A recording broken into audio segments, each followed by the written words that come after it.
ఈరోజు దేవుని మాట కీర్తనల గ్రంథము 118వ అధ్యాయము 24వ వచనం.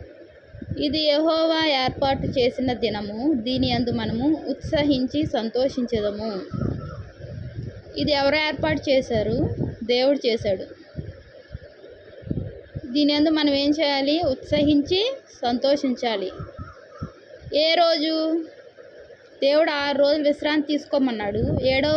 ఏడవ రోజు ఆయన ఒక దర్శనము చేసుకుంటే మన హృదయంలో ఉత్సాహం ఉంటుంది, సంతోషం ఉంటుంది. మనం ఉత్సహించి సంతోషపడే వారంగా ఉంటాము. 7వ దినము ఆయన సన్నిధికి వెళ్ళాలి. ఎక్కడికి వెళ్తే సంతోషం ఉంటుంది? ఆయన సన్నిధిలో సంతోషం ఉంటుంది. ఆ సంతోషము ఎన్ని రోజులు ఉంటుంది? జీవితాంతం ఉంటుంది.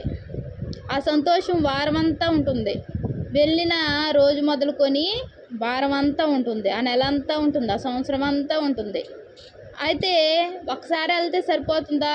లేదు. మనం ప్రతిరోజు ఆహారం తీసుకుంటున్నాం, ఒకసారి తీసుకుంటే సరిపోతుందా? ప్రియమైన దేవుని మాట వింటున్న వాళ్ళారా, ఒకసారి తీసుకుంటే ఆహారం సరిపోదు. ఉదయం, మధ్యాహ్నం, సాయంత్రం తీసుకుంటాం. అదే రీతిగా మనం ఆహారం ఏ రీతిగా తీసుకుంటున్నామో అలాగే ఆయన యొక్క దర్శనం కూడా ప్రతి వారం, ప్రతిరోజు మనం వెళ్ళవసరం లేదు, కానీ ప్రతి వారము ఆయన సన్నిధిలో మనం కనబడాలి. ఆహారం 3 పూటలు తీసుకుంటాం రోజుకి. మరి వారంలో ఒక్కసారి దేవుని సన్నిధిలో గడపడం చాలా విలువైన కార్యము. అది ఎంతో విలువతో కూడుకున్నది. నువ్వు ఆ కార్యము జరిపిస్తే దేవుడు ఎంతగానో నిన్ను ఆశీర్వదించే దేవుడుగా ఉన్నాడు. నీ చేతుల్లో ఉంది. ఆ కార్యమును సంపూర్తి చేయాలంటే ఎవరి చేతుల్లో ఉంది? నీ చేతుల్లో ఉంది. నీకు సరిగ్గా ఆదివారం వచ్చేసరికి ఏమవుతుంది? నీరసంగా ఉంటుంది. ఆదివారం వచ్చేసరికి ఈ 6 రోజులు పనులు, ఎన్నెన్నో పనులు ఉంటాయి. ఒక్క పని కాదు. ఆడవారికైతే మరీ పనులు. అదే మగవారైతే ఉద్యోగాలకు వెళ్ళి వచ్చి అలసిపోయి ఇంకా ఒక్కరోజు సెలవు ఇచ్చారు, రెస్ట్ తీసుకోవాలనిపిస్తుంది ప్రాణం. అయితే అలా అనిపించినప్పటికీ మనం ఏం చేయాలి? ఇన్ని రోజులు ఆఫీస్కి వెళ్ళామే, ఒక్కరోజు ఆయన సన్నిధిలో గడపాలి. ఆఫీస్కి వెళ్ళడానికి కూడా ఆయన శక్తి ప్రసాదిస్తేనే కదా వెళ్ళేది అని ఒకసారి ఆలోచించాలి. అదే ఆడవారైతే ఇన్ని రోజులు పని చేసుకోవడానికి దేవుడు శక్తి ఇచ్చాడు. నా వారందరూ ఎంతో దూరంగా ఉన్నారు. ఆయన సన్నిధికి వెళ్ళడం ద్వారా ఈ వారం అంతా నా పనులు నేను సంతోషంగా చేసుకోగలను, దేవుడు నాకు శక్తిని ఇస్తాడు అనే ఒక దృఢ సంకల్పం ఎవరిలో ఉండాలి? మనలో ఉండాలి, నీలో ఉండాలి, నాలో ఉండాలి. ఆ సంకల్పం అనేది బలంగా ఉంటే నువ్వు ఎంత అలసిపోయినప్పటికీ సరిగ్గా సమయానికి నువ్వు అక్కడ ఉండగలవు. ఆయనలో గడిపి రావడం ద్వారా నీకుండే బలహీనతలు కూడా పోతాయి. కాలు నొప్పులే అవ్వచ్చు, చేతి నొప్పులే అవ్వచ్చు, తలపోటే అవ్వచ్చు, కళ్ళు తిరగడమే అవ్వచ్చు. మనుషులు అన్నాక రకరకాల బలహీనతలు 1 కాదు 2 కాదు ఎన్నో ఉంటాయి. చెప్పుకునేవి, చెప్పుకోలేనివి ఎన్నో. అవన్నీ తొలగిపోతాయి. ఇది యెహోవా ఏర్పాటు చేసిన దినము. ఈ దినాన్ని ఎవరు ఏర్పాటు చేశారు? ఆదివారాన్ని నువ్వు నేను ఏర్పాటు చేయాల. దేవుడు ఏర్పాటు చేసిన దినము. ఆయన ఒక సన్నిధి దేవుడు ఏర్పాటు చేశాడు. దీని యందు మనం ఉత్సహించి సంతోషించేదము. మనం ఏం చేయాలి? మనము వెళ్తేనే కదా ఉత్సహించేది, సంతోషించేది. ఆయన యొక్క బలమైన కాపుదల మనలోకి రావాలి అంటే, ఆయన యొక్క కాపుదలలో మనం ఉండాలంటే, ఆయన యొక్క బలమైన హస్తాల్లో మనం ఉండాలి అంటే ఎక్కడికి వెళ్ళాలి? దేవుని సన్నిధికి వెళ్ళాలి, చర్చికి వెళ్ళాలి. ఒక ఆదివారమే కాదు, నీకు ఒకవేళ ఆఫీస్ అయిపోయిన వెంటనే సాయంత్రం పూట ఎప్పుడైనా చర్చి ఉన్నా వెళ్ళడం వల్ల తప్పు లేదు, వెళ్ళాలి. కుదరడం లేదనుకుంటున్నావా? ప్రతి ఆదివారం వెళ్ళాలి. నీ యొక్క సమస్యలు, నీ యొక్క పరిస్థితులు దేవుడు ఎరిగినవాడు కనుక ఆయన ఏమాత్రం నీ మీద కోపగించుకునే దేవుడు కాదు. నీకు ఒకవేళ సమయం ఉందా? వెళ్ళు దేవుని సన్నిధికి. బుధవారం పెడతారు, బైబిల్ స్టడీ ఉంటుంది. శుక్రవారం ప్రేయర్ మీటింగ్, సాటర్డే ఉపవాస ప్రార్థన, ఇలాగా ఉంటాయన్నమాట. అలాగే స్త్రీల మీటింగు, ఇలా ఎన్నో ఉంటాయి. అలా గొలుసు ప్రార్థన అంటారు, చైను.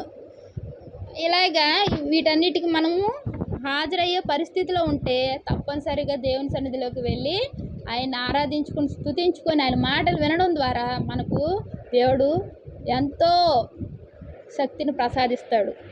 నువ్వే అనుకుంటావు, అరే ఇంత బలహీనంగా ఉన్నాను, ఆయన సన్నిధికి వెళ్తే ఎంత బలంగా తయారయ్యాను అని నీలో ఒక తెలియని ఆనందము ఉరకలు వేస్తుంది. నీ హృదయం ఉప్పొంగుతుంది, నీ హృదయము ఎంతో సంతోషంగా ఉంటుంది.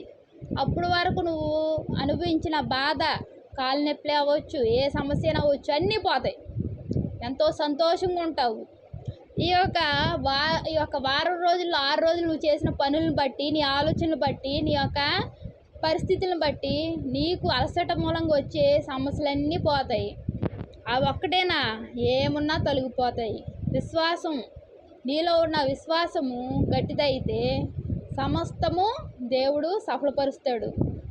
ఆ గుడ్డివాడిని దేవుడేమడిగాడు, నువ్వు నమ్ముతున్నావా? అయ్యా నేను నమ్ముతున్నాను అన్నాడు. అనగానే చూపు వచ్చింది. అదే రీతిగా నీ విశ్వాసము గట్టిదై ఉండాలి. నువ్వు దేవుడి మీద పెట్టుకున్న నిరీక్షణ చేస్తాడా లేదా అన్నది మాత్రం ఉండకూడదు. నా దేవుని సన్నిధికి వెళ్తున్నాను, నాకు ఈ యొక్క బాధలు తొలగిపోతాయి అని నువ్వు ఎప్పుడైతే విశ్వాసంతో నువ్వు దేవుని సన్నిధికి వెళ్ళి కూర్చుంటావో ఇంటికి వచ్చేసరికి నీకు కాలు నొప్పులు అన్నీ పోతాయి. ఇది అబద్ధం కాదు, ఇది నిజం, నా జీవితంలో జరిగిన సత్యం. ప్రియమైన దేవుని మాట వింటున్న వారులారా, దేవుడు ఏర్పాటు చేసిన దినమును మనం మర్చిపోకూడదు. ఆదివారం పట్టుకొని శనివారం పట్టుకొని ఆదివారం కాదు, ప్రతి ఆదివారం మనం మన కుటుంబంతో సహా, మన బిడ్డలతో సహా మనం ఆయన సన్నిధిలో ఉండాలి. మనం ఆయన ఆరాధించి మనము ఉత్సహించే వారి యొక్క జాబితాలో మనం ఉండి మన జీవితాన్ని సంతోషంగా మార్చుకుందాం. దేవునికి వందనాలు, ప్రార్థన చేసుకుందాం. మహాప్రేమగల తండ్రి, కృపగల నీకు ఎన్నో వందనాలు, స్తోత్రాలు చెల్లించుకుంటున్నానయ్యా.